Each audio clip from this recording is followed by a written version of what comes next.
Buena tarde noche para las personas que nos acompañan en la tarde noche de hoy, miércoles 10 de diciembre de 2025, ya a puertas de iniciar las actividades navideñas del presente año. Hoy tenemos un ejercicio académico muy interesante que es revisar a manera de taller con dos preguntas que serán moderadas por mi coronel Iván González Urán para los asistentes acerca de las perspectivas geopolíticas para Colombia y el continente. Entonces vamos a hacer como es usual en Fundel. Primero presentamos unos puntos decantados mediante un trabajo de observación de todos los eventos geopolíticos. Desde luego no podemos abarcarlos todos porque en realidad cada uno de los países o de los 40 estados que integran aproximadamente la Organización de Estados Americanos o el hemisferio o el patio trasero, como llamarían otros de Estados Unidos, cada uno tiene su contexto geopolítico y sus perspectivas y prospectivas y problemas. Entonces vamos a concentrarnos en algunos de los que están utilizando un poco una palabra de televisión de moda y los que tienen más presencia mediática o más carga mediática, pero que no significa que sean los únicos. Entonces, haremos una reflexión sobre esos puntos y con base en esos mismos puntos vendrán las dos preguntas abiertas, de las cuales les pedimos, como siempre, es que no nos pasemos de los 2, 3 minutos, porque es que las exposiciones demasiado largas nos quitan tiempo para que otras personas opinen o no permiten que se completen las preguntas. Bueno, entonces vayamos a lo concreto, a lo que es esencial. Uno de los asuntos críticos que vienen para el 2026 para el continente y que desde luego incide en Colombia es cuál va a ser el final de los carteles, del cartel de los soles, pero más que eso, que se caiga el régimen de Maduro, es cómo se inicia a reestructurar Venezuela. Y ya lo hemos planteado aquí, eso es un trabajo monumental. Eso no es simplemente decir que se va Maduro y al otro día lloverá maná y miel sobre Venezuela, porque eso no es así. Vean ustedes nomás las dificultades que hubo para que la señora Corina Machado pudiera estar en Oslo y definitivamente no pudo hacerlo. Que va a llegar, que ya casito, pero que ya está por fuera de Venezuela y mil cosas más, pero todo eso demuestra que hay muchas dificultades aún por resolver. Y si hubo dificultad para que saliera, imagínense, para poder entrar, ya empoderada. Entonces ese es un punto neurálgico para el continente, para Colombia, para la política exterior de Estados Unidos, para la interacción diplomática, social, cultural y económica que tendremos todos con la gran potencia. Además, porque conocemos el temperamento volátil del mandatario estadounidense que puede en cualquier momento tomar decisiones que no nos favorece para nada a ninguno. Segundo, hay un punto fundamental del cual estuvimos hoy también hablando en un medio y es el problema de las elecciones en Honduras. Y es un problema que se le convirtió a Estados Unidos en complejo por varias razones. Retrocedamos un poquito en el tiempo, año más o menos 2008, 2009, eh, fue necesario que la Corte Suprema de Honduras removiera del cargo a Manuel Zelaya, que en ese momento era el presidente electo de Honduras, pero que hacía parte del grupo de los socialistas del siglo XXI y estaba cometiendo un poco de maduradas, como llaman ahora, de errores, y la Corte Suprema se vio obligada a removerlo y desde luego requirió el apoyo de las fuerzas militares para que le dijeran al señor Zelaya que no lo apoyaban más.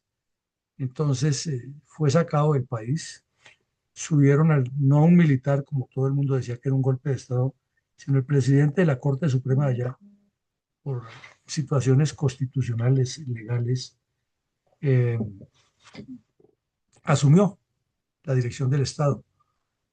Y la relación con Estados Unidos quedó tensa porque siempre se dijo que ha sido una maniobra de la CIA y Chávez, que era el que en ese tiempo movía la mano dura del socialismo del siglo XXI que había instigado la creación de el Grupo de Río, que luego lo llamaron la CELAC. Eh, pues fue creciendo esa dificultad. Luego ya vinieron los gobiernos de Obama, el primero de Trump y el gobierno de Biden, y durante ese periodo se multiplicó bastante el viaje de hondureños a Estados Unidos de manera ilegal.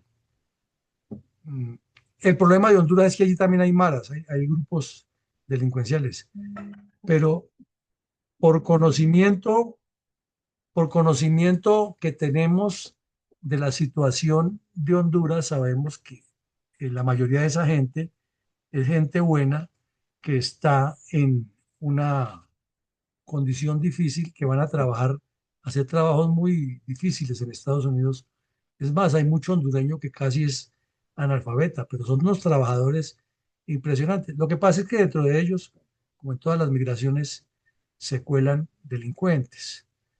Eh, ante, ante la situación de que en El Salvador le ofrecieron eh, a Honduras, le ofrecieron, les ofrecieron a Honduras que ellos también meterían a la cárcel a todas los maras y que ayudarían a Estados Unidos a reducir el viaje de inmigrantes ilegales.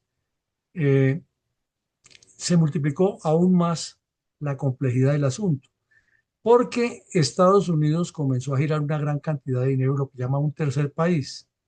¿Cuál es la idea del tercer país? Establecer filtros mediante los cuales todas las caravanas de migrantes que comenzaron a armarse desde los límites de Colombia y Panamá, o desde la misma Colombia, para ir para allá, llegaban allí y las autoridades les van haciendo lo mismo que les hacen en México. Les pare aquí, usted quiere irse para Estados Unidos, presente su solicitud, traiga sus documentos en regla, justifique por qué quiere acogerse al sistema de asilo, y entonces Honduras lo maneja, y pues la idea de Estados Unidos en el fondo es que estos países no solamente que les sirvan de filtro para llevarse lo mejor, digamos médicos, enfermeras, ingenieros, profesores de matemáticas, o sea, gente de nivel que también a veces viaja entre esos grupos, y lo demás dejárselo a los países receptores y hacer un triqui-trueque. Ya conocemos la mentalidad de la delincuencia, a quedarse con el dinero, no tanto con la ayuda que a esos inmigrantes, que al fin y al cabo son seres humanos que buscan como sea, porque eso es una lógica del ser humano, no se va a dejar morir de hambre ni él ni sus hijos, y busca como sea ir a sobrevivir. Obviamente decimos, ahí se cuela uno que otro bandido. Entonces ya la situación venía tensa.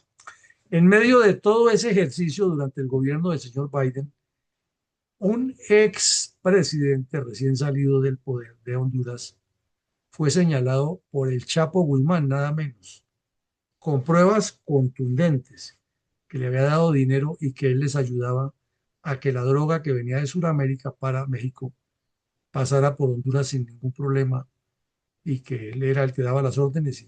Era un jefe de un cartel, mejor dicho. Hubo muchos problemas y Estados Unidos en su momento por Biden presionó a Honduras para que lo entregara, y lo entregaron. Entonces el señor Trump subió al poder y dijo que eso había sido una calaverada de Biden, que el señor expresidente hondureño era una gran persona, que no tenía nada que ver con narcotráfico, que solamente por ser presidente lo han atacado. Bueno, dio a entender, no ha dicho Trump, que de pronto hasta mañana van a decir que él también es narco. Más o menos fue lo que quiso decir Trump ahí. Resulta que Trump, como tiene unos poderes especiales allá y que los ha usado más que todos los presidentes para expedir indultos, lo indultó y lo sacó de la cárcel en el mismo momento en que está bombardeando y eliminando personas relacionadas con el narcotráfico en el Caribe y el Pacífico. Pero es que el problema no para ahí con Honduras. El problema para en que el señor Trump, en su afán, que él tiene ese problema que se dispara, o sea, da la sensación que se reúnen con los asesores o le plantean las ideas que son eh, dijéramos, convenientes para la política exterior de Estados Unidos, y él les promete que no va a decir nada, y a los 2 minutos le da la piquiña y coge en el Twitter y publica un montón de cosas. Entonces, seguramente que Trump no sabe ni quién es el candidato de derecha de Honduras, ni tiene idea de cómo funciona la política interna en Honduras, porque pues él no es un geopolitólogo. Trump es un hombre de negocios, él sabe muchísimo de negocios, ¿no? En eso sí no le gana a nadie. Pero ya meterse en esas Honduras de Honduras, creemos que no sabía. Entonces le dijeron los asesores seguramente, mire, lo mejor es que desde Estados Unidos apoyemos la candidatura de un señor Asfura, que es de derecha, que fue alcalde de la capital, que esto y lo otro. Ah, perfecto. Entonces Trump dijo, se deduce por todos los documentos que se han publicado y lo que se ha conocido. Digo, bueno, apóyenlo, pero apóyenlo, ya sabemos que son los trabajos de la CIA, para meterse allí y allá. Pero como le pica el deseo de figuración, no había pasado mucho tiempo de esa reunión que se presume que fue, digamos, un día normal a las 9 de la mañana. A las 11 de la mañana ya estaba el tuit de Trump diciendo que dejaría libre al expresidente porque ha sido una canallada y que la canallada la ha cometido Biden. Y segundo, que invitaba a todos los hondureños a votar por Asfura, que si no votaban por Asfura, él les quitaba todos los apoyos que les estaba dando, inclusive las garantías de país de tercer estado para... Ya ustedes comprenderán que eso es prácticamente una injerencia y es darle herramientas a los ciudadanos para que cuestionen y para que duden. Pero es que el problema no está tan sencillo ahí, es que venía con otro ingrediente, que el MOE, esa organización de observación electoral que tiene la OEA, que está facultada para viajar a todos los países y vigilar, y tienen carta blanca, tienen más carta blanca inclusive que las propias Fuerzas Armadas de cada país, porque ellos van y se meten y miran el conteo. Ustedes saben, los militares y policías controlan unas elecciones, pero jamás van y se meten por allá a mirar si están contando, si los votos que dice la mesa 53 son tantos por este. Eso no lo hace nunca ninguna entidad distinta a la registraduría en Colombia o en los países nuestros. Pues el MOE sí tiene la autoridad para venir y decir, un momentico, yo quiero observar la mesa 53, muéstreme la planilla 25, muéstreme la planilla 48, muéstreme si la cédula de este paciente coincide con la foto que ustedes le toman. Todo eso lo puede hacer el MOE. Entonces tiene un poder el MOE. Y resulta que el MOE, faltando un mes para las elecciones, advirtió que iba a haber problemas, que había tendencias de fraude. Ya conocemos los políticos de nuestros países. Inmediatamente todos dijeron, sí, es el adversario que me va a hacer fraude, es el otro, y ya analicen el escenario que se armó. Y desde la Casa Blanca, algún alto funcionario también dijo, hay dudas acerca de que podrá haber movida chueca en Honduras. Imagínense ustedes, como dicen los costeños, imagínate tú. Entonces, preciso, como si fuera cosa eh, de que una situación anómala se junta con otra, contrataron una empresa colombiana, disque experta en tecnología, y les cobró una buena cantidad de lempiras en dólares. Y la empresa, al momento del conteo, salió con cortas y largas, que fue que lo que han alimentado en tal región no funcionó. Y Honduras es un país pequeño. Honduras a lo sumo tiene 9 millones, 10 millones de habitantes en todo su territorio. Están aproximadamente facultados para votar 6. Votaron 3, igual que en toda Latinoamérica, 40-50%, y los otros no votan porque, como dice el dicho, no sabe, no responde. Conclusión de la película, en el primer conteo, hasta donde todo iba bien, ya el señor Asfura, el candidato de Trump, llevaba 20.000 votos aproximadamente por encima del segundo. Y ya la situación estaba tensa. Ya de lado y lado estaban diciendo que había trampa y la señora esposa de Zelaya, que es la presidenta, comunista hasta los tuétanos, instigando a su candidata que apenas sacó eh, el 20% de toda esa votación, o sea, no tenía con qué pelear con los dos de adelante del Partido Liberal y el Partido Nacional, y el Partido Nacional es el del amigo de Trump. o el que Trump dice que es amigo, porque el tipo hasta dijo que ni siquiera han hablado nunca, no se conocen, pero que le agradecía a Trump que le diera el respaldo, obviamente. Entonces ya comenzaron a decir que eso era una operación de la CIA, que fue un sabotaje, y los de la derecha, los del Partido Nacional, dicen lo contrario. Es la izquierda que quiere tirarse las elecciones y quiere ganar a la brava, y ya lo habíamos advertido nosotros. Y resulta que hay varios problemas, para que vean ustedes cómo es la política en nuestros países. Número uno, que en Honduras no hay segunda vuelta. Número dos, que no está bien definido cuándo se puede producir una anulación de una votación. Entonces la señora, la mujer de Zelaya, que debe ser así como Maduro, más bien de escasas neuronas, está diciendo lo que le dicen desde Cuba que diga. Y le dicen desde Cuba que diga que va a anular las elecciones y va a convocar a otras. Y resulta que eso no está en la Constitución. Entonces ya le están diciendo que ella está buscando es un golpe de Estado para quedarse ahí, alargando la Constitución. Entonces, de un lado y otro dicen, no, nosotros fuimos los que ganamos. Entonces el presidente debe ser Azura. Y los liberales dicen, no, el presidente es el Nasrallah. Y la papa se le pone muy caliente a Estados Unidos porque el señor Trump habló en un momento que no ha debido hablar, diciendo por cuál apoyaba. Si se queda callado y deja que la CIA trabaje y mueva las fichas, pues ganan la elección y luego se dice, le doy el apoyo.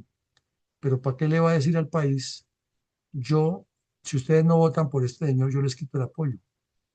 Entonces ya la señora dice que es el imperialismo, es el actual presidente, que es el imperialismo, y la que la representaba ella, que no tiene mayores votos, está convocando a la gente a que salga a la calle a destruir el país. Y resulta que eso tienen que definirlo antes de que termine el año, porque Honduras tiene que quedar con un presidente. Entonces, parece ser que la única figura es que todos renuncien al unísono, o sea, que los partidos se pongan de acuerdo y renuncien todos y que, de acuerdo con la Constitución, pues gobierne el que sigue ahí, que debe ser el presidente del Congreso, o si siguió el de la Corte Suprema como la vez pasada, mientras se hacen las elecciones. Pero la salida no está fácil y es un problema geopolítico que va a incidir, habida cuenta que Honduras es parte del Triángulo Norte, tiene una importancia geoestratégica grande sobre el Caribe, es un importante productor de banano y de textiles para Estados Unidos, depende mucho de las remesas que envían esos hondureños que van y trabajan como esclavos allá y envían para su país dinero. Depende también de que Estados Unidos le siga dando el apoyo para que sea tercer país y ayude a controlar la inmigración. Necesita mucho de fortalecer instituciones y si no se resuelve eso, pues entonces el señor Bukele ahora querrá gobernar también a Honduras. Y Honduras tiene límites.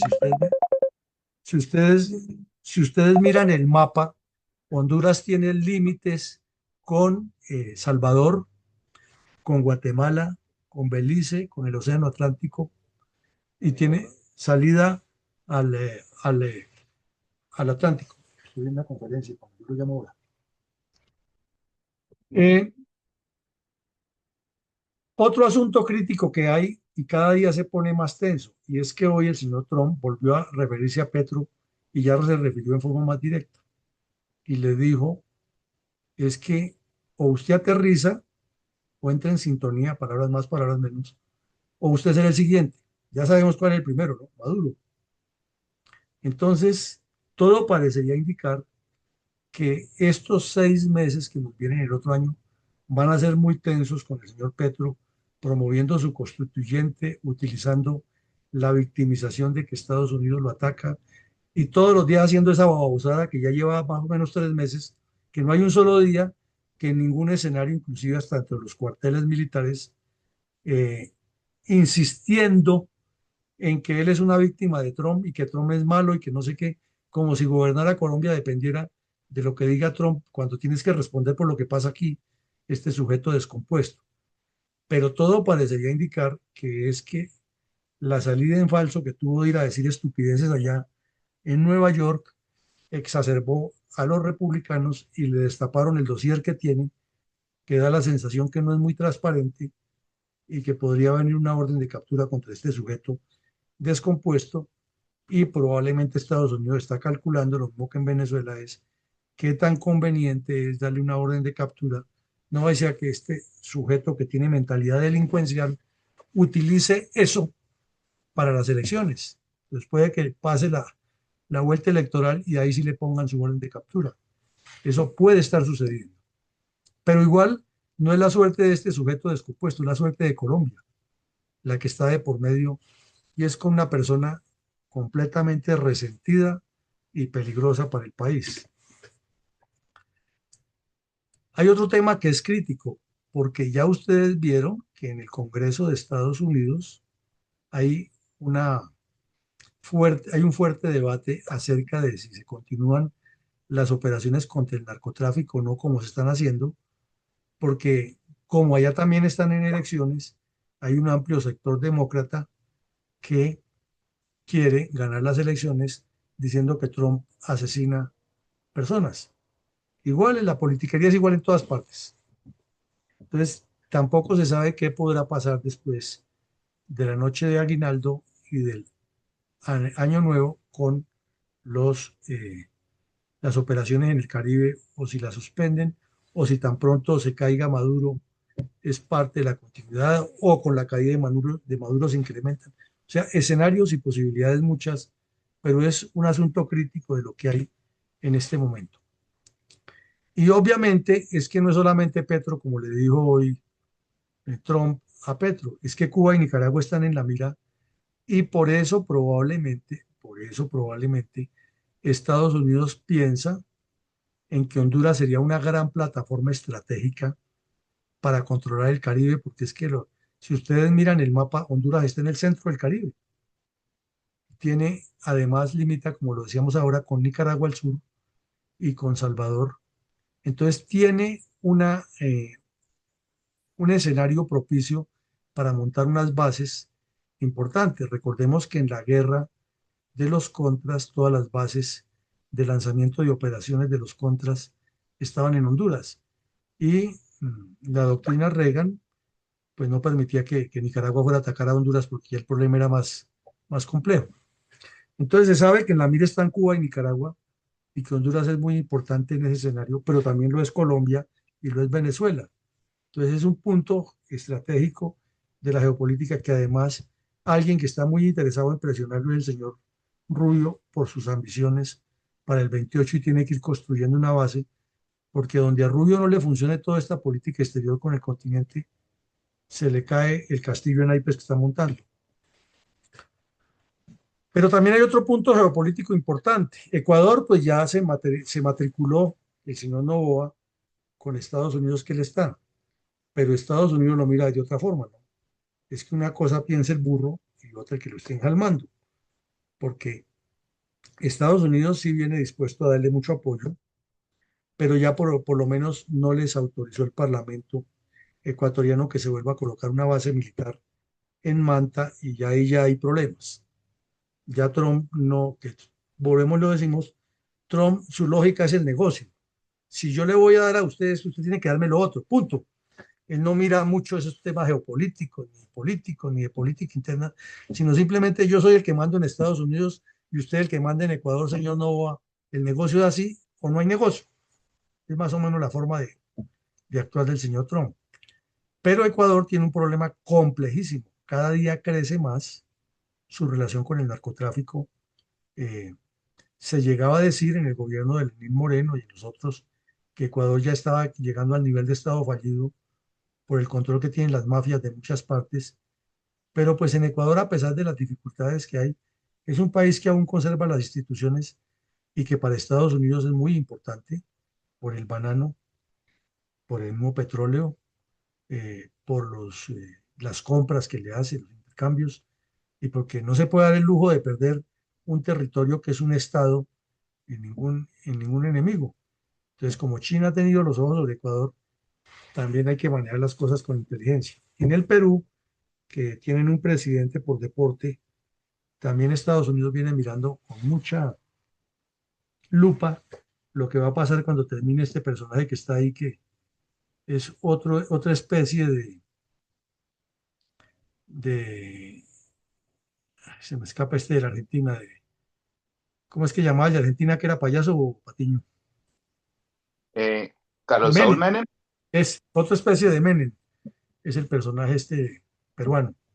Entonces, pero él está ahí prácticamente interino ya de proximidad de elecciones y también Perú, que todos sabemos tiene mucha relación ya con China y además Ecuador, Perú y Chile y Colombia constituyen la franja pacífica más importante para formar un escudo frente a las ambiciones de China. Y en Chile, pues naturalmente sabemos que en breve se define quién va a ser, que afortunadamente para los chilenos y para Estados Unidos es uno de derecha, o es posiblemente que sea el de derecha, a menos que el señor Boric haga alguna componenda y gane la señora Jara. Entonces, ahí está también por verse cómo va a ser la relación con ellos. Ya tienen asegurado un punto fuerte con Argentina, eh, Perú, Ecuador parcialmente, pero los demás todavía está por verse. Bueno,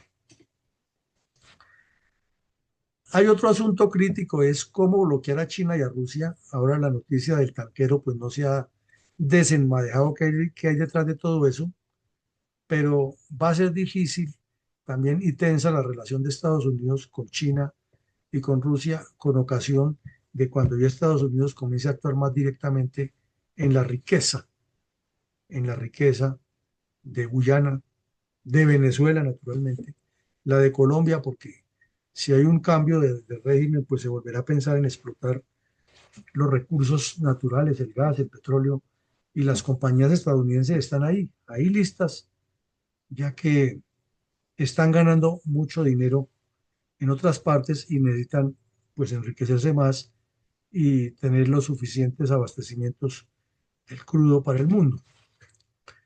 Otro tema crítico es que el señor Trump cada día que pasa aprieta más y desde la óptica de su seguridad nacional, acaba de publicar la Directiva de Seguridad Nacional, entre otras cosas, pues es válido, no es su forma de defender el país, pero es que está demostrado que estas decisiones tan profundas y tan de alto calado, cuando ya el problema ha crecido y no hay forma de resolverlo de un solo tajo, lo peor, la peor opción es asumir un solo tajo, porque es que esas decisiones así tomadas a la fuerza terminan por generar choques, por generar conflictividad, por generar dificultades. Y lo decíamos esta semana en algún medio de comunicación, eso exactamente. Nadie discute que la situación llegó a donde está, que realmente calles de ciudades importantes como Nueva York, como Los Ángeles, Chicago y pueblos de New Jersey, de verdad que sí ya era vergonzoso ver tanto negocio en la calle y tantas ventas ilegales, hasta de comida, con lo exigentes que son allá en Estados Unidos, con las normas de las categorizaciones de la comida por la seguridad pública, ¿no? Por la salud pública. Eh, la delincuencia que en Estados Unidos siempre ha sido de unos niveles complejos, se ha disparado. Entonces, la solución obviamente es combatir la delincuencia y controlar eso. Pero lo de inmigración y visados tiene que tener una revisión y unos acuerdos bilaterales para que se haga formalmente, porque les ha funcionado parcialmente, por ejemplo, con México. Ahí en el estado de New Jersey es muy común que hay unas caballerizas impresionantes donde reproducen caballos pura sangre, tienen sus potrillos y toda esa cosa, y contratan con todas las formalidades a jóvenes mexicanos que son especialistas en temas de caballares, de caballería, de ganadería caballar, y van allá por periodos y trabajan con una visa y los que los contratan se comprometen a llevarlos nuevamente al aeropuerto cuando terminan y es como un paseo, los llevan y entonces al siguiente año vuelven y entran formalmente a Estados Unidos. Eso podría ser una fórmula que la agricultura allá se está viendo afectada y resulta que el señor Trump depende mucho de los agricultores o el Partido Republicano, para ser más exactos. Y pues obviamente todos estos países dependemos de las remesas que nos mandan. Es que es grande la cantidad de dólares que nos llega todos los días a Latinoamérica, a todos los países de la persona que está allá, porque es que sabemos que un dólar en cada país significa mucho. Prácticamente con $2 una persona en nuestros países puede comprar unos suministros básicos con los cuales pasar el día. No es la mejor comida que compra, pero con el equivalente a $2 ya no aguanta hambre. Eso es lo que queremos decir. Puede que no coma las tres comidas, pero entonces si le llegan $1.000 que le manda un familiar allá, pues es mucho lo que hace con ese dinero, particularmente en alimentación y vestuario para su familia o para servicios, mejorar la construcción. O sea, sí ayudan muchísimo a mejorar el nivel de vida. Y claro, al expulsarlo a todos, pues se reducen esas remesas. Y entonces los países también le van a reclamar al señor Trump, bueno, nosotros le ayudamos, pero ¿y usted qué nos va a ayudar? Y se encuentra con tipos como Petro, como la señora esta de Honduras, que son lenguaraces y lo que hacen es formar un caldo de odio y de... Entonces estas soluciones tienen que ser pensadas. Bueno, y la última es que los asuntos comerciales tienen que ser replanteados porque la verdad que la actitud que ha asumido el señor Trump deja sin margen de maniobra a la contraparte. Por ejemplo, todos sabemos que existe el acuerdo NAFTA, que es para la parte norte, para México, Estados Unidos y Canadá. Y les había funcionado muy bien. Puede que Estados Unidos estuviera perdiendo dinero ahí y eso haya que replantearlo, pero no con la espectacularidad y la fuerza que se ha hecho, porque Canadá es un socio leal a morir de Estados Unidos y tratarlo como lo ha tratado Trump no es buena política, no es buena política, ni le ayuda mucho. No decimos que el señor Trump no tenga razón, tiene razón en muchas cosas. ¿Cómo es que el hierro nuestro no tiene la misma eh, eh, realce y garantías que sería el hierro canadiense, por ejemplo? En eso, ¿quién le discute al señor Trump? Tiene razón. ¿Cómo es que los vehículos que se consumen aquí en Estados Unidos se producen con mano de obra muy barata ya y no los venden prácticamente y no nos está revirtiendo un equivalente de la ganancia? Es cierto, pero no son todos los mexicanos ni todos los canadienses los que están beneficiando de eso. Es apenas un pequeño sector. Pero al aplicarles todas esas tarifas que le está poniendo a todo, pues lo está midiendo con el mismo rasero. Y la incertidumbre de que un día le sube la tarifa, luego vuelve y se la baja, luego vuelve y los aprieta, eso no es una fórmula, porque la mayoría de quienes estamos en esta sala somos militares y sabemos que órdenes y contraórdenes son señal de desorden.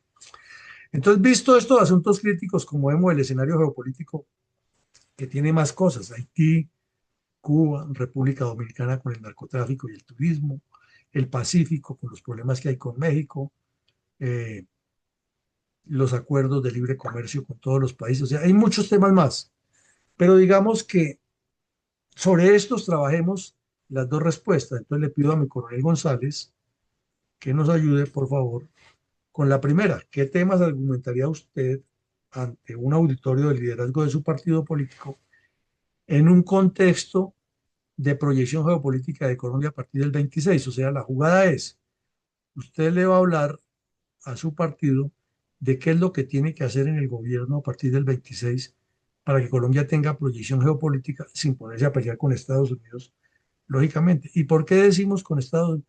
Porque es que la proyección de geopolítica de Colombia es con Estados Unidos. ¿Qué cuento de la China ni qué Europa? Sí, ellos nos compran, tenemos un comercio importante y hay que mantenerlo y mejorarlo, claro, pero la esencia está con Estados Unidos. Entonces pensemos hoy sobre Estados Unidos. Adelante, mi coronel González. Gracias, mi coronel, y buenas noches para todos. Entonces, vamos a dar los turnos de opinión por el orden de la lista que está en los participantes del día de hoy, los que estamos de participantes. Iniciando por don César Saavedra. Adelante, por favor. Gracias, mi coronel. Buenas noches para todos.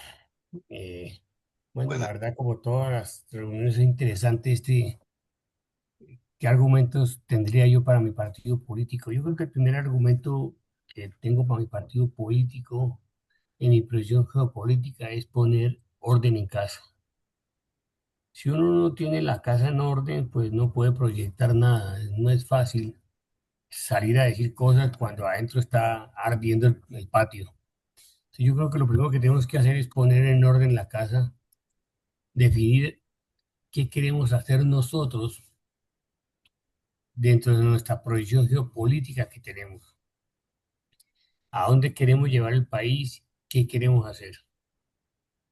Después de que tengamos claro y definido ese norte y trazada esa geopolítica y trazada ese plan estratégico, pues ahí sí podemos pensar en qué es lo que necesitamos para que eso que queremos acá internamente lo podamos lograr. Y ahí es donde viene la pregunta de quién necesito y de quién debo ser amigo. Bueno, yo necesito ser amigo de los Estados Unidos, de Israel, de la Comunidad Europea, X, Y o Z. De ellos necesito ser amigo. ¿De quién debo ser amigo? De mis vecinos. Si tampoco tengo una buena relación con mis vecinos, pues eso es como nos pasa en el conjunto donde vivimos o en el edificio donde vivimos, donde no podemos salir y todos queremos mirar a ver a quién está, que no esté el enemigo en el patio para poder salir. Yo creo que esos son dos temas muy importantes, muy sencillos, de pronto como yo los planteo, pero es lo que se requiere. Orden en la casa, visión al futuro, con quién necesito y con quién debo ser amigo. Muchas gracias, mi coronel. Gracias, muy amable por su concepto. Doctora Etel, ¿qué opinión nos recomendaría usted a los colombianos a partir del año 26 como proyección geopolítica, basado en ese panorama que nos ha descrito el señor coronel Villamarín? Adelante, por favor. Muchas gracias, mi coronel Iván González.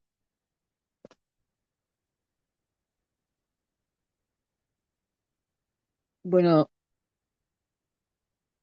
por la prospección que se puede tomar en bien de un buen resultado el año venidero, sería organizacional, porque lo que más necesitan para estar trabajando, porque de hecho Petro no va a continuar,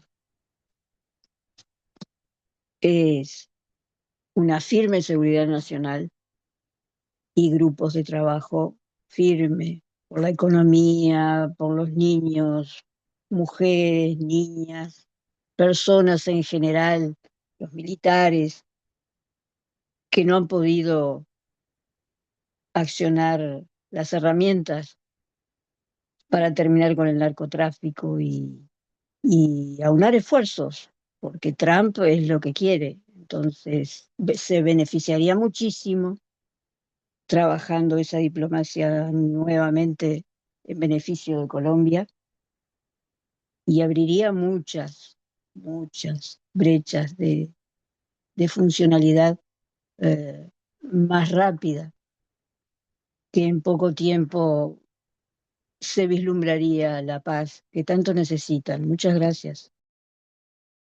Gracias, doctora.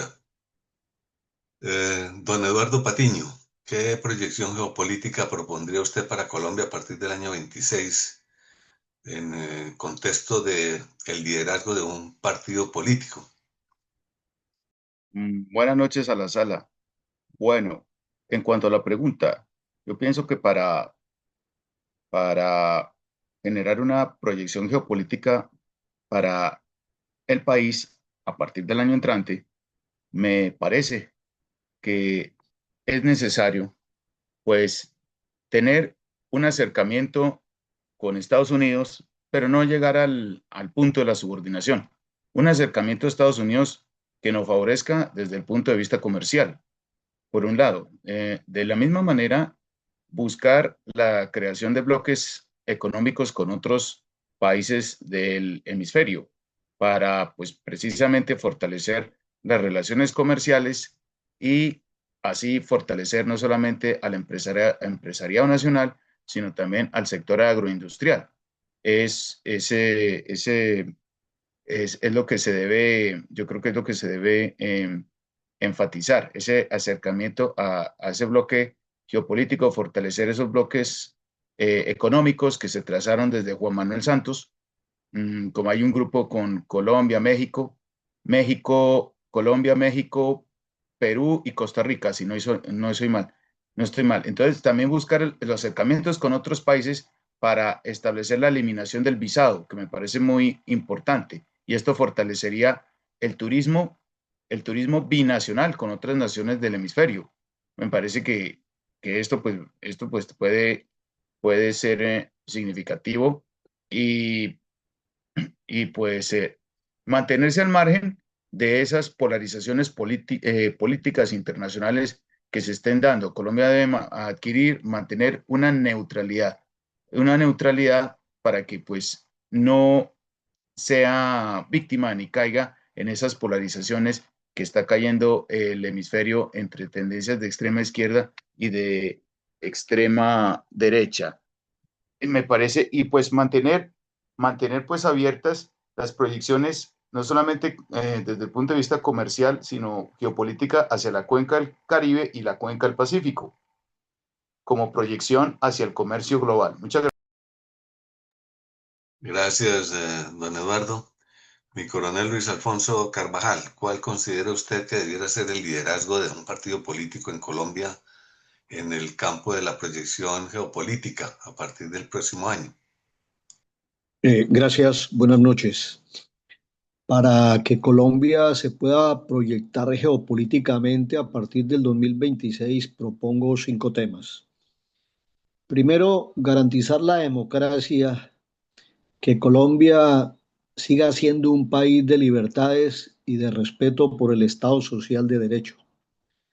Segundo, debe continuar la lucha frontal contra el narcotráfico. Tercero, continuar la lucha contra la subversión armada y desarmada. Cuarto, respetar la autodeterminación de los pueblos. No tiene por qué inmiscuirse en los problemas internos de los demás países. Y por último, propongo que retome las relaciones diplomáticas con los países que respetan la democracia y que sea neutral con los países que no respetan la democracia. Muchas gracias. Gracias, mi coronel. A continuación, el participante que se identifica como user, ¿cuál sería su opinión al respecto? Gracias, mi coronel González. Yo estoy de acuerdo con lo que dice mi coronel Saavedra. Yo creo que es necesario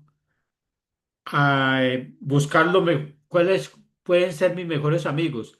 Es diversificar las relaciones internacionales para equilibrar la relación con Estados Unidos y abrir espacios con China sin perder la cooperación tradicional con Washington. Al partido se le diría que es restablecer plenamente las relaciones con Estados Unidos basadas en el respeto y la confianza. Es citado como un punto de partida para una diplomacia más pragmática. Una política exterior diversificada nos brinda mayor margen de maniobras económica y reduce la vulnerabilidad ante presiones externas. Gracias, mi coronel. Muchas gracias por su concepto. Y habiendo terminado la lista, entonces doy mi opinión. Yo pienso que ese partido político, si quiere tomar un liderazgo a partir del año 26 en cuanto a las proyecciones geopolíticas de Colombia, debe tener muy en cuenta una política de negociación más clara en cuanto a los asuntos del narcotráfico. Y por supuesto, porque el manejo del narcotráfico ha sido más de acción punitiva, exigente y obligante por parte de los Estados Unidos que propiamente de negociación para la convicción y de compromisos específicos de ambas partes, tanto de ellos como consumidores como nosotros de productores.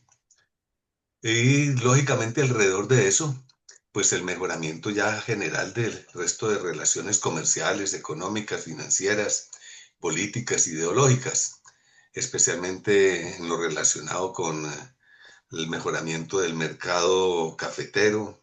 Nosotros también somos algo proveedores de carbón y petróleo a los Estados Unidos, aunque no grandes productores. Y así sucesivamente muchas otras cosas, como por ejemplo el proyecto de la construcción de un canal interoceánico a nivel y, y los asuntos de identidad ideológica en cuanto a nuestra doctrina capitalista también y democrática en la región. Entonces, de esa manera se haría una proyección geopolítica definida que Colombia debe liderar, casi que a nombre de todos los países suramericanos, incluido hasta el Brasil. Entonces, creo que Colombia debe pensar en esa forma. Mi coronel Villamarín, hemos terminado, entonces su palabra, por favor. Bueno, mi coronel, muchas gracias. Entonces nos vamos de una vez para la segunda pregunta, que es también muy interesante. ¿Qué aspectos estructurales propone para robustecer la integración panamericana en la relación con Estados Unidos? Todos sabemos históricamente que se ha hablado muchísimo de que hay que hacer el panamericanismo, que los países debemos unirnos desde la Patagonia hasta el río Bravo, que hablamos el mismo idioma, o sea, todo lo que nos dijo el Libertador hace 200 años. Pero cuando vamos a la práctica terminamos enfrascados en que los unos son de derecha, que los otros son de izquierda, que no son pro-yanquis, que son anti-yanquis, y por andar en esa bobería colectiva, nunca hemos podido integrarnos ni siquiera como lo veíamos aquí con el Cono Sur, que son más las complejidades que tienen que los puntos que los acercan. Y ya cuando se habla, por ejemplo, de la OEA, entonces terminamos a expensas de los ideologizadores y con propuestas tan baratas como la de Chávez, de formar la CELAC y el Grupo de Río, y ahí nos la pasamos en eso sin que el continente evolucione. Entonces aquí se trataría de proponer un liderazgo geopolítico orientado desde Colombia para insistir en qué puntos medulares buscaríamos esa integración panamericana. Y cuando decimos panamericana, incluye a Estados Unidos, no para mirarnos como enemigos ni tampoco como súbditos, sino como estados que podemos trabajar cada uno con nuestras capacidades para desarrollar toda esa unidad. Adelante, mi coronel. Gracias, mi coronel. Entonces, iniciamos nuevamente por mi coronel César Saavedra sobre cómo piensa que se debemos robustecer esa integración de Pan American en relación con los Estados Unidos y el por qué. Adelante, mi coronel. Gracias, mi coronel. Bueno, yo creo que las noticias y los comentarios de los últimos días en los medios de comunicación nos están marcando el norte, donde vemos que Estados Unidos se ha dado cuenta que a lo largo y ancho de su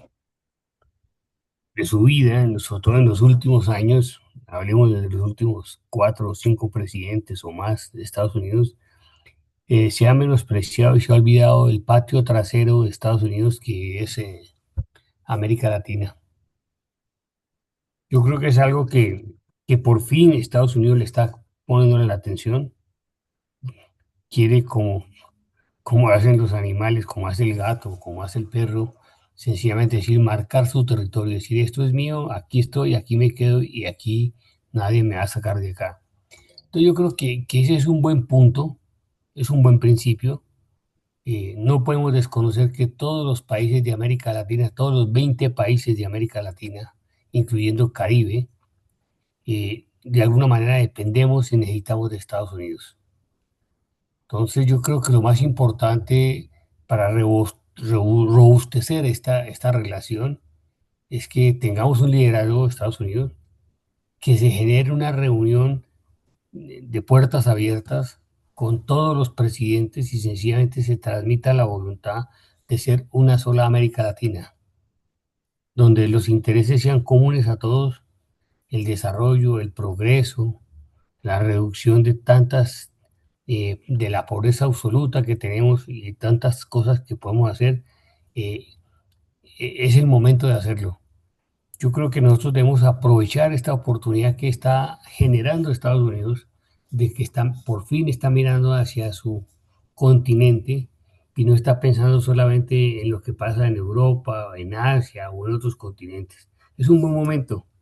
Yo creo que los partidos políticos, eh, el Congreso, el nuevo gobierno que tengamos a partir del 2026 es el tema más importante que debe tener. Si nosotros logramos construir y constituir una alianza panamericana de países de nosotros para nosotros, eh, el libre comercio, la libertad de poder transitar en todos los países, la libertad de poder compartir y, y promover las buenas historias y experiencias que tenemos en todo, nos llevaría a donde queremos. Somos una potencia enorme. Si cuando éramos Gran Colombia éramos algo inmensamente grande y poderoso, imagínense si fuéramos una sola América Latina, enfrentando al resto del mundo. Sería un buen tema, un buen punto y una inmensa política de desarrollo y crecimiento económico para todos. Muchas gracias, mi coronel.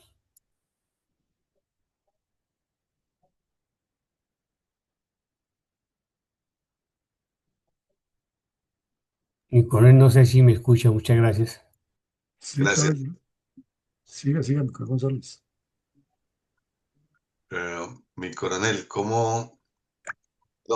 doctora Etel, ¿cómo considera usted que nosotros los colombianos podemos integrar a la América Latina en relación con los Estados Unidos para poder tener una buena formación o asociación de esfuerzos a todo lo largo de la América?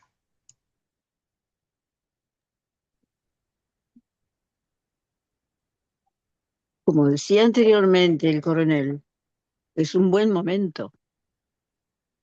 Y al ser panamericana, los latinos, cuando nos unimos somos mucho más. Entonces las relaciones en cuanto al habla nada más eh, son muy buenas, abogando con los derechos humanos principalmente y teniendo en cuenta que hablando de rebustecer, son alianzas. Y es una gran alianza porque Estados Unidos necesita esta unidad en cada lugar estratégico. Es una estructura muy fuerte, como poner triples enlaces a un componente químico, exacto, sí, así de importante.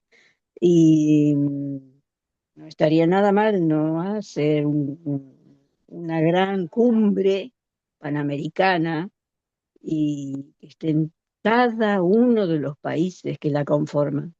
¿Por qué no sellar acuerdos y todo lo demás? Así, un lindo diplomita de esa fecha. Eh, porque hay buena sintonía, porque bajan los decibeles cuando hay tratados y esas cosas y solucionaría muchos temas que podrían terminar en un corrimiento de mucha sangre, muy cruentos, muy cruentos. Y, y bueno, sería una muy buena estrategia la integración panamericana en la relación con Estados Unidos. Por esa razón, porque se necesita y es buen momento. Muchas gracias. Gracias, doctora. Mi coronel Londoño, ¿cómo piensa usted al respecto de esta integración panamericana?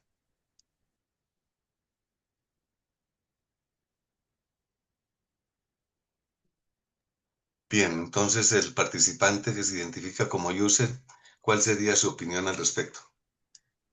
Para robustecer la integración panamericana y la relación con Estados Unidos, como lo dijeron anteriormente, yo diría que sería importante abordar simultáneamente los ámbitos económico, de infraestructura, de seguridad financiera, digital, educativo y migratorio, para que cada uno de estos pilares aporte una dimensión estructural que al combinarse crea un sistema hemisférico más resiliente, próspero y estable, beneficiando a todos los países involucrados y alineando la agenda regional con los intereses estratégicos de Estados Unidos. Gracias, mi coronel. Muchas gracias. Por favor, cierra su micrófono. Y a continuación, don Eduardo Patiño. ¿Cómo piensa usted que Colombia debe robustecer esa integración con relación a los Estados Unidos? Bueno, yo pienso que para robustecer esa relación de Colombia con respecto a Estados Unidos, primero, el Estado colombiano pues tiene que mantener esos bloques comerciales que ha mantenido con los diferentes países hispanoamericanos. Colombia también debe mirar a Mercosur. Me parece importante que Mercosur es un bloque económico muy importante dentro de los países del Cono Sur, y entonces puede llegar con una fortaleza a la hora de acercarse a Estados Unidos. Entonces yo pienso que pues habría que invitar a Estados Unidos a que reactive el programa Alianza para el Progreso del presidente John F. Kennedy, y ese programa fue muy importante porque el objetivo de Kennedy era fortalecer América Latina, sacarla de la pobreza y industrializar América Latina. América Latina tiene que industrializarse porque América Latina se dedica más que todo a esa división internacional del trabajo, de economía de extracción, y permite que los países del norte sean los que generen bienes manufacturados.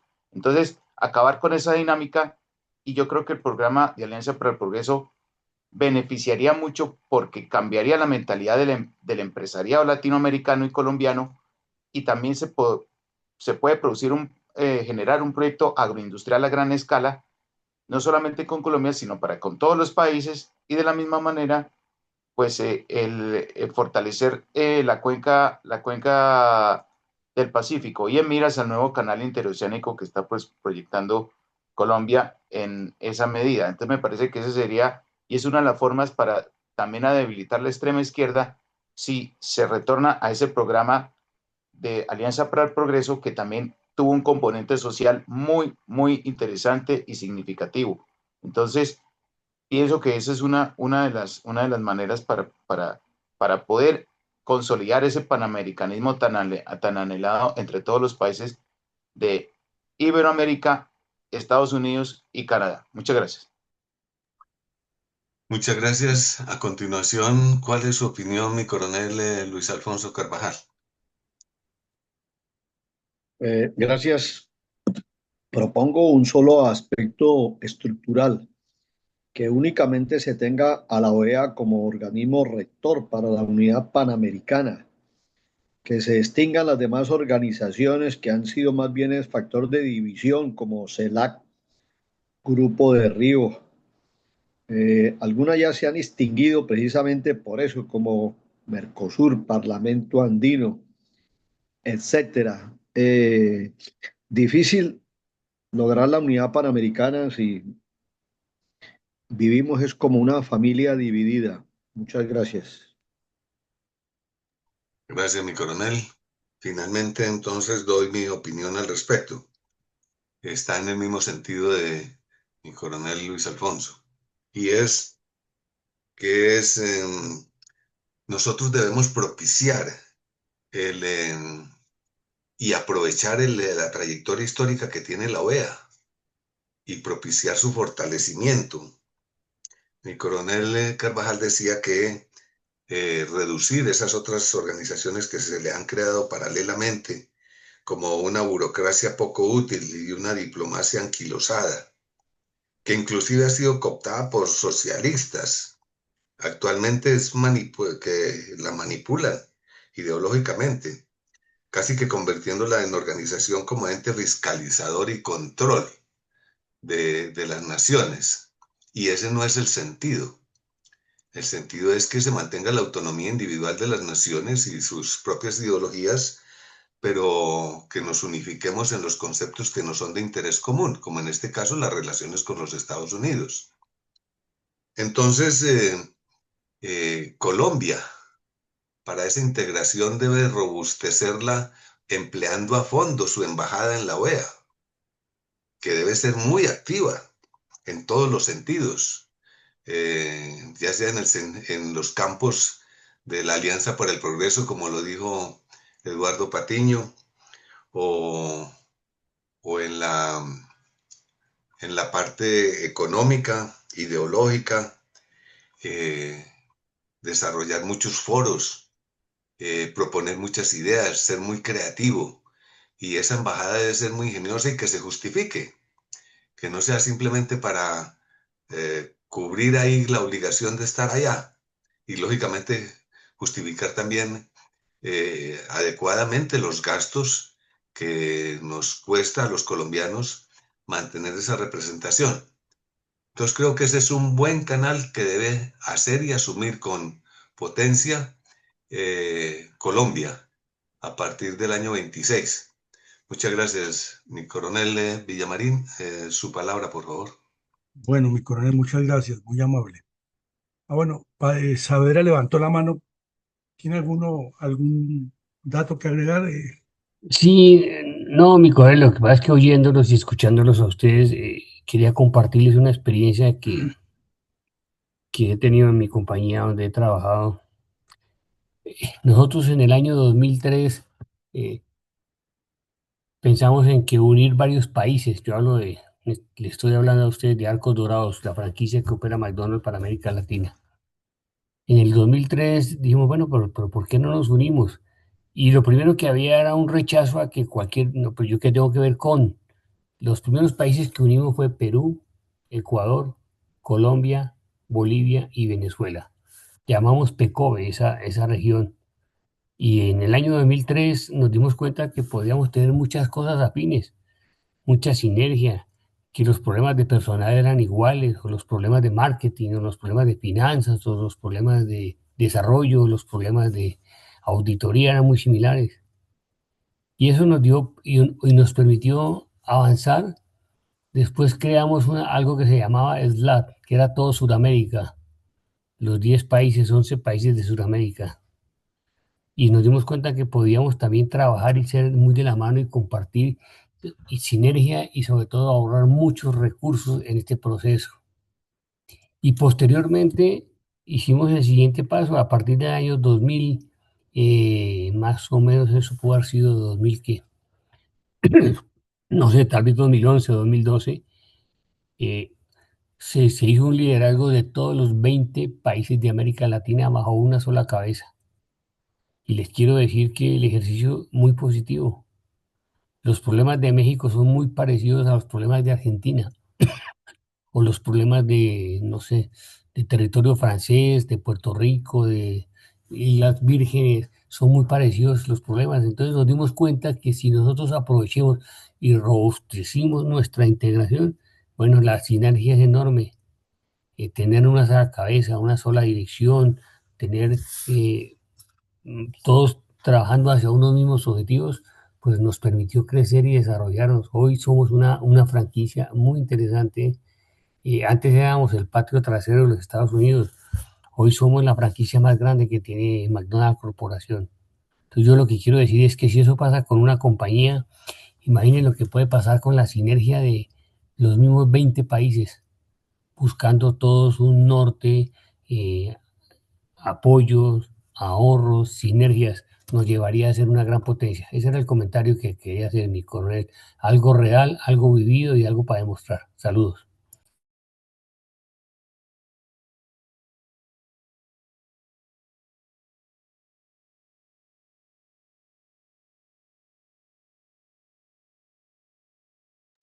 Estaba hablando sin sonido. ¿Qué hemos hecho hoy?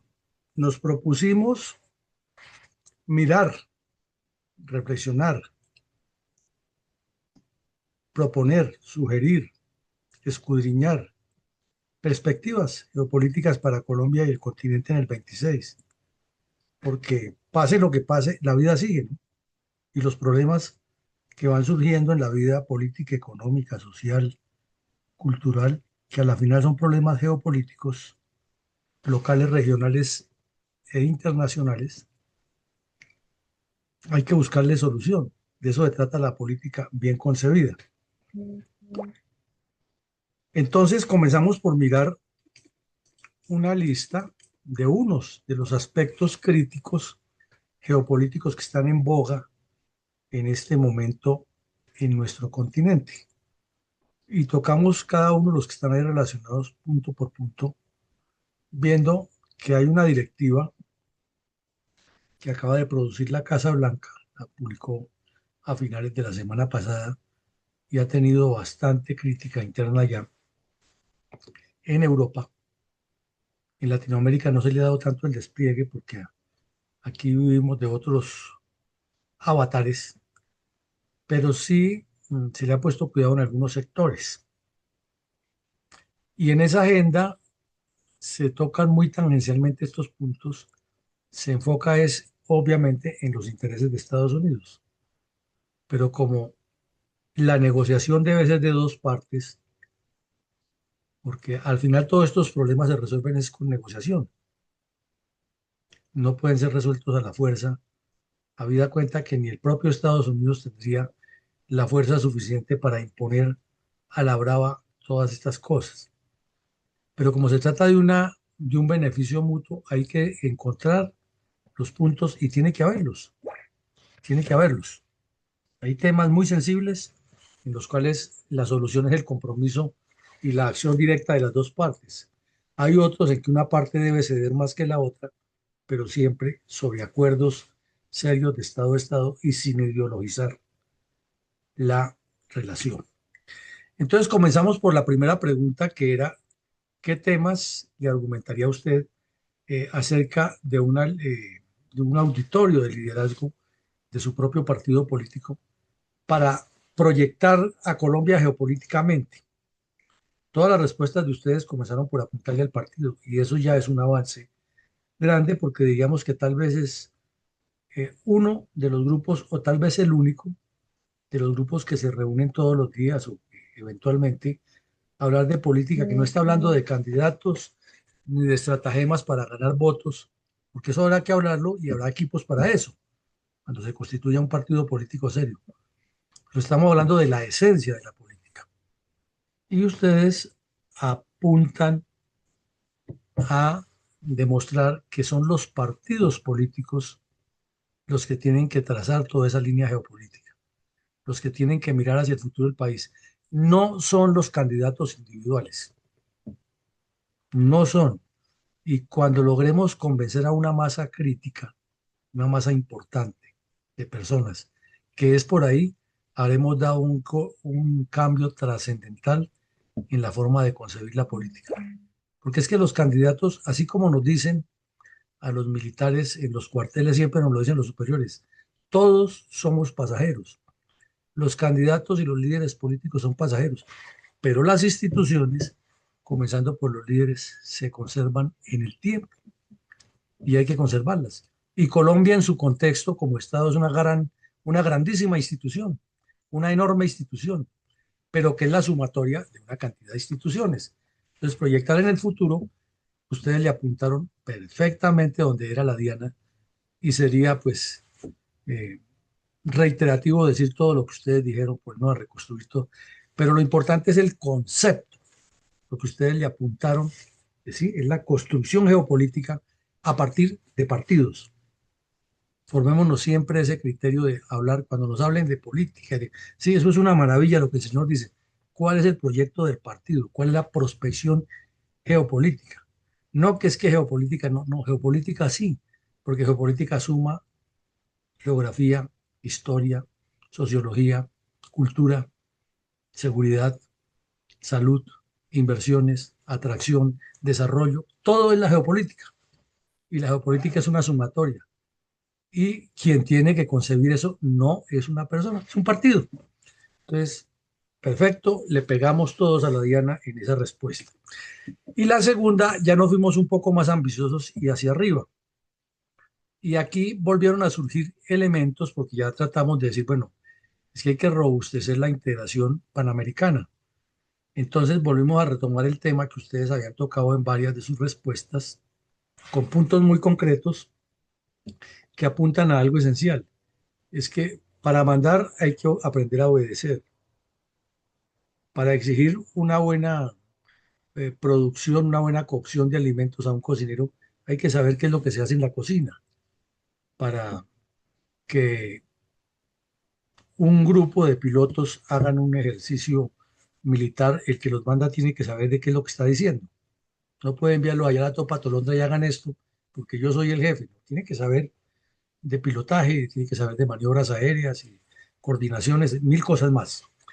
Entonces, ustedes lo dieron también por donde es. Hay que comenzar por resolver los problemas internos y saber de qué es lo que se quiere. Se habló de que hay que explotar el momento. Se habló de que hay temas que son comunes a todos los países y aunque puede que la situación sea diferente, al final el problema es el mismo.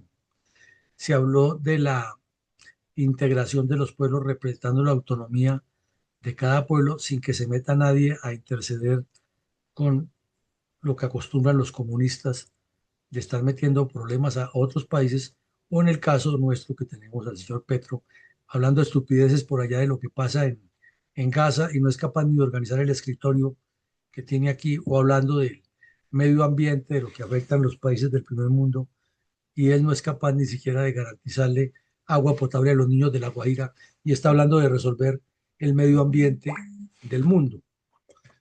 Entonces, también aquí ustedes, en su concepto, todo lo que escuchamos, le acaban de apuntar de manera sinérgica a que hay que crear esa fortaleza, ese robustecimiento interno de los partidos sobre ideas y proyectos concretos que son los que ustedes enuncian y que repetimos, pues no vamos a ponerlo a reiterar aquí porque sería como llover sobre mojado, sino dejarnos ese espectro amplio en el que estamos navegando.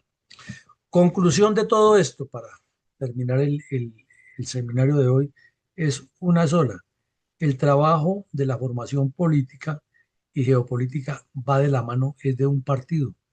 Mientras no se tenga un partido, no hay nada. Es un carnaval de candidatos, un carnaval de aspirantes, un carnaval de intrigas, porque no se tiene ningún proyecto sobre el cual se trabaja, entonces todos los proyectos le son buenos. Es increíble que los profesionales colombianos, por mencionar exclusivamente los nuestros, sin meternos con los otros países, generalmente cuando se va a hacer algún proceso multidisciplinario o interdisciplinario, inmediatamente hablan no solo de establecer los roles, sino de trazar la línea crítica, de hacer el proyecto, de establecer el tiempo, responsabilidades, etcétera. Pero curiosamente, cuando esos personajes llegan al gobierno, se les olvida eso. Y entonces se dedican a politiquear y siempre tienen la disculpa, es que la parte técnica la maneja no sé quién. Y por eso es que no funciona el país, porque la parte técnica termina o en manos de incompetentes o de unos competentes, pero muy hábiles para sus intereses personales. Conclusión, la geopolítica está siempre presente en toda esta actuación del dirigente político y el dirigente político tiene que estar atado, amarrado, unido a un partido. No puede ser como lo quieren vender aquí en Colombia, que es buscar los votos de los senadores para garantizar bancadas espurias y luego colocar al que se suponga que es el menos malo, porque es que es el que habla más duro o habla bonito. Y entonces, ¿dónde está el proyecto? ¿Dónde está esa piñonería integrada una con otra, una con otra, una con otra, hasta formar una gran máquina, que es lo que van a hacer en el gobierno? Como no tienen eso, entonces todo el tiempo se la pasan haciendo leyes y escándalos y debates, y por eso encontramos tipos como Petro, que se mete en un problema, pero ya sabe que la forma de salirse de ese problema es armando otro, y todos caemos en la misma pobreza estructural del medio de comunicación. Mañana tendremos otro episodio, el penúltimo del año en esta hora, con un nuevo análisis. Y por la mañana también tenemos la penúltima actividad de la memoria histórica. Y el viernes tendremos para cerrar tanto la semana como el año académico, el año de análisis, jornada matutina con memoria histórica y jornada tarde-noche con un nuevo análisis reflectivo acerca de todos estos fenómenos de formación de estadistas. De igual manera, la señora esposa de mi coronel Eugenio Alarcón les manda agradecer a todos sus buenos deseos, les invita nuevamente a orar. La situación sigue compleja, pero está enfrentando mi coronel con mucho estoicismo esta dificultad de su salud y pidámosle al Creador que todo lo puede, que nos ayude a obrar una solución beneficiosa para la familia Alarcón Moreno. A todos mil y mil gracias, que Dios nos bendiga y nos acompañe siempre y una feliz noche. Amén. Feliz noche para todos.